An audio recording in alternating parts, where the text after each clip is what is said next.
Assalamualaikum warahmatullahi wabarakatuh. Perkenalkan, nama saya Ainun Ariska dengan NIM 4301422028 dari Rombel Pendidikan Kimia 6B. Di sini saya akan memenuhi UAS mata kuliah Kimia Pangan dengan membahas studi kasus mengenai kue tradisional dari Banjar Kalimantan Selatan, yaitu kue wadah ilat sapi atau kue kencing kuda.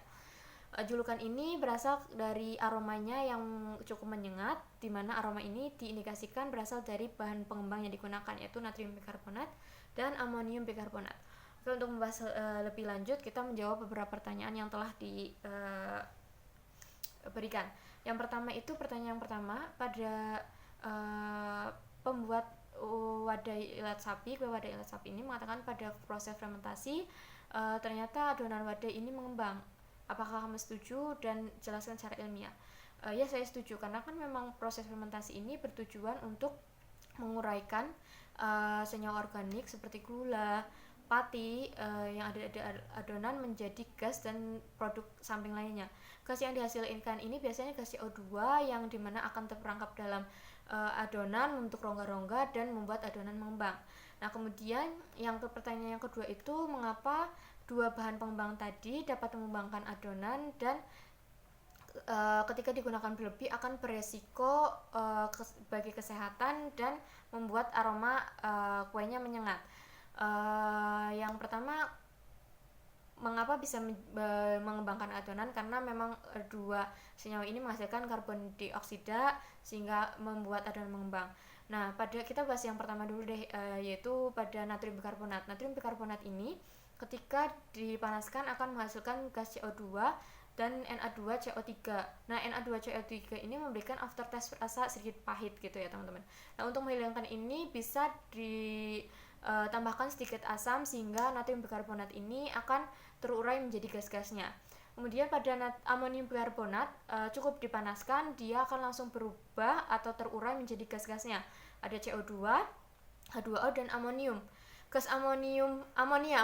Gas amonia inilah atau NH3 inilah yang membuat adonan kue wadah ilat sapi itu memberikan bau yang menyengat, teman-teman.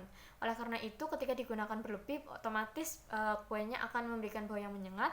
Yang kedua, ketika amonia ini tidak teruap secara sempurna pada proses pemanggangan, akan membuat kadarnya banyak dalam produk, sehingga ketika kita konsumsi itu akan membuat gangguan pernafasan, kemudian keracunan ringan, dan membuat tenggorokan seperti terbakar. Oleh karena itu dianjurkan untuk tidak menggunakan secara berlebih.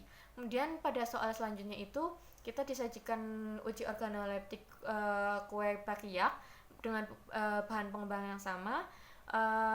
Kita harus menganalisis kira-kira formulasi konsentrasi atau kadar yang digunakan yang bisa diterapkan pada kue wadah ilat sapi itu yang mana. Dari data yang disajikan itu nilai organoleptik penerimaan konsumen yang paling tinggi itu ada pada data yang kedua, yaitu kadar natrium bikarbonat 2% dan amonium bikarbonat 1,5%. Kemudian semakin tinggi konsentrasi kadarnya, itu semakin rendah penerimaan dari konsumennya. Oleh karena itu kita gunakan data yang kedua, yaitu natrium bikarbonat 2% dan amonium bikarbonat 1,5%. Nah, lebih dari itu pasti akan memberikan aroma yang menyengat dan resiko kita mengonsumsi amonium berlebih, gas amonia berlebih. Nah, pertanyaan selanjutnya itu, bagaimana sih rancangan formulasi yang tepat untuk kue wadah ilat sapi dan bagaimana implementasinya pada UMKM lokal agar produk wadah ilat sapi ini tetap dihasilkan produk yang berkualitas, kemudian tetap aman bagi kesehatan kita dan tetap konsisten rasanya, tidak berubah dari warisan nenek moyang kita. Yang pertama, pasti kita membuat rancangan formula dengan menggunakan kadar yang tadi sudah kita analisis, yaitu dengan kadar natrium bikarbonat 2% dan amonium karbonat 1,5%.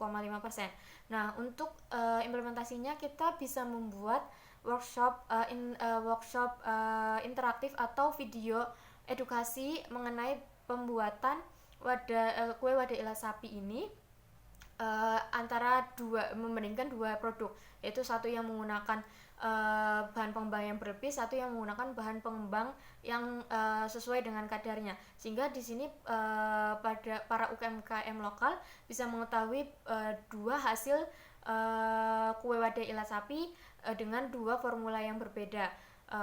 Kemudian selanjutnya kita juga bisa mungkin